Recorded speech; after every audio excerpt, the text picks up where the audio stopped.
Hi everyone, welcome to my channel. ನಾವಿವತ್ತು ಪಡುಬಿದ್ರಿ ಬೀಚಿಗೆ ನಾವು ಬಂದಿದ್ದೇವೆ. ಈಗಷ್ಟೇ ನಾವು ಬಂದು ಇಳಿದಿದ್ದೇವೆ.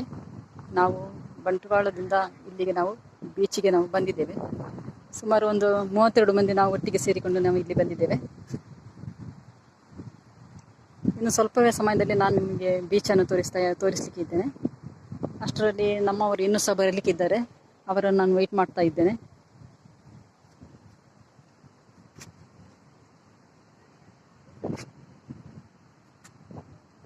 ಈಗಷ್ಟೇ ನಾವು ಮಧ್ಯಾಹ್ನದಲ್ಲಿ 3:30 ಗಂಟೆಯಲ್ಲಿ ನಾವು ಇಲ್ಲಿದ್ದೇವೆ. ತುಂಬ ಬಿಸಿಲುಂಟು.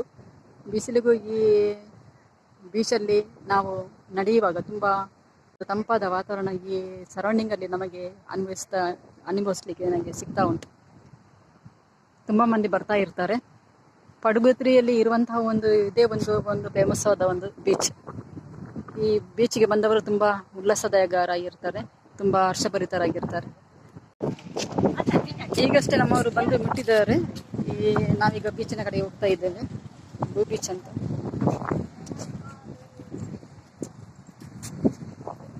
ಇಲ್ಲಿ ಒಂದು ಮುಖ್ಯ ದ್ವಾರ ಉಂಟು. ತುಂಬ ಸುಂದರವಾಗಿ ಇದನ್ನು ಆರ್ಟ್ ಟೈಪಲ್ಲಿ ಬಿಲ್ಡ್ ಮಾಡಿದ್ದಾರೆ. ಇದರಲ್ಲಿ ಹೆಸರು ಕೂಡ ಬರೆದು ಉಂಟು. ಈ ಬೀಚ್ಗೆ ಎಂಟ್ರೆನ್ಸ್ ಕೂಡ ಅಷ್ಟೇ ಸುಂದರವಾಗಿ ಉಂಟು. ಅಲ್ಲಲ್ಲಿ ಬೀಚಿಗೆ ಹೋಗುವ ಒಂದು ಡೈರೆಕ್ಷನ್ ಕೂಡ ಇಲ್ಲಿ ಕೊಟ್ಟಿದ್ದಾರೆ.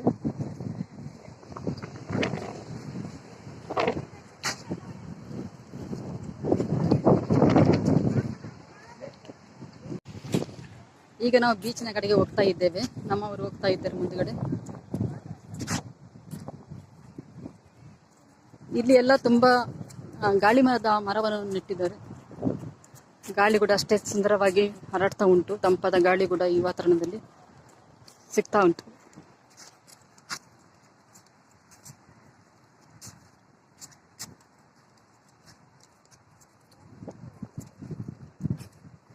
ಯಾರೆಲ್ಲ ಪ್ರಯಾಣಿಕರು ಬರ್ತಾರೆ ಅವರಿಗೆ ಡ್ರೆಸ್ ಚೇಂಜ್ ಮಾಡಲಿಕ್ಕೆ ಮತ್ತು ವಿಶ್ರಾಂತಿ ತಗೊಳ್ಳಿಕ್ಕೆ ಒಂದು ಬಿದಿರಿನಿಂದ ನಿರ್ಮಿಸಿದಂತಹ ಕೆಲವು ಮನೆಗಳು ಕೂಡ ಇಲ್ಲಿ ಉಂಟು. ಬೀಚಿಗೆ ಬಂದವರು ಈ ಮನೆಗಳಲ್ಲಿ, ಸಣ್ಣ ಮನೆಗಳಲ್ಲಿ ತುಂಬ ಆರಾಮವಾಗಿ ವಿಶ್ರಾಂತಿಯನ್ನು ಪಡ್ಕೊಳ್ಬಹುದು.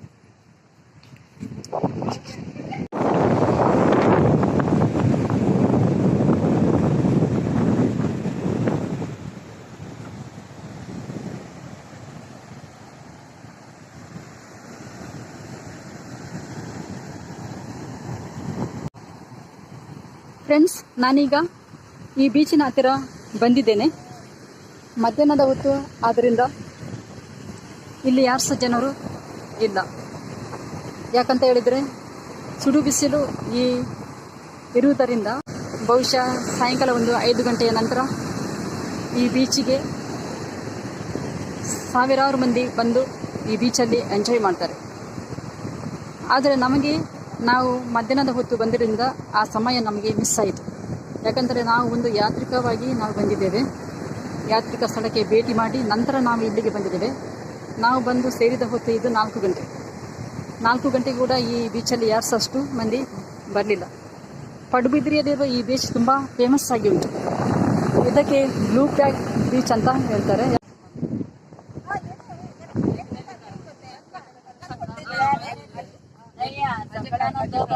ಈ ಬೀಚಿನ ದಡದಲ್ಲಿ ಕೂತು ಬೀಚನ್ನು ವೀಕ್ಷಿಸುವುದೆಂದರೆ ಎಲ್ಲರಿಗೂ ಒಂದು ಸಂತೋಷದ ವಿಷಯ. ಸುಂದರ ಗಳಿಗೆಯನ್ನು ಇಲ್ಲಿ ಎಂಜಾಯ್ ಮಾಡಬಹುದು.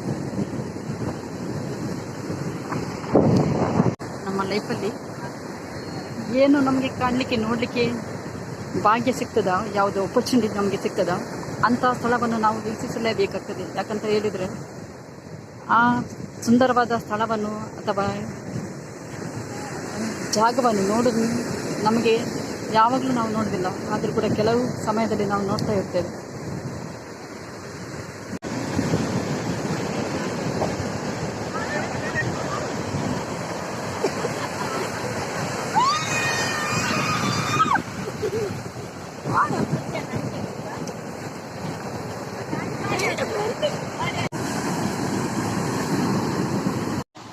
ಓಕೆ ಫ್ರೆಂಡ್ಸ್, ಈ ವಿಡಿಯೋ ನಿಮಗೆ ಇಷ್ಟ ಆದಲ್ಲಿ ಲೈಕ್ ಮಾಡಿ, ಶೇರ್ ಮಾಡಿ ಹಾಗೂ ಸಬ್ಸ್ಕ್ರೈಬ್ ಮಾಡಿ. Thank you for watching. Thank you very much.